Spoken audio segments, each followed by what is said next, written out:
Hey everyone, welcome to the channel.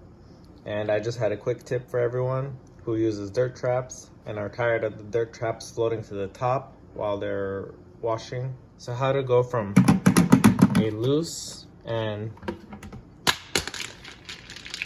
falling dirt trap to a tight and won't fall out dirt trap. So what you guys are gonna need is, you're gonna need your dirt trap, and you need a couple zip ties. 2, 3 I found works a little bit better, but you could do 2.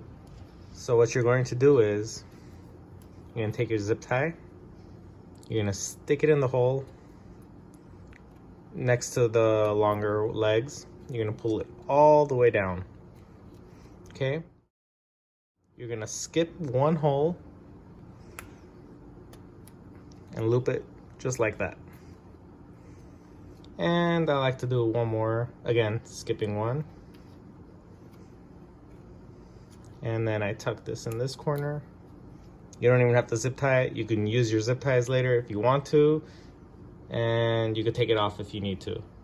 So I flip it around all the way to the other side. Repeat the same process.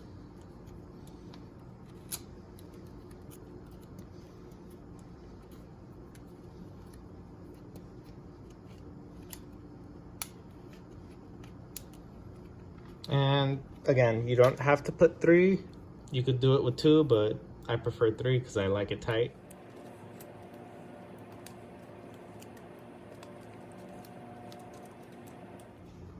Now you take a dirt trap with 3 of the zip ties on it, place it inside, shake it up. If it shakes, that means it's loose. Add one more. Again, 4, 3 is fine.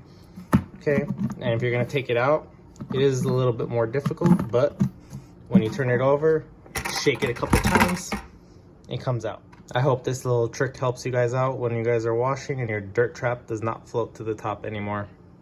Thanks for watching, guys. Like and subscribe. Comment down below if you guys have a different method of keeping your dirt trap from floating. See you in the next one.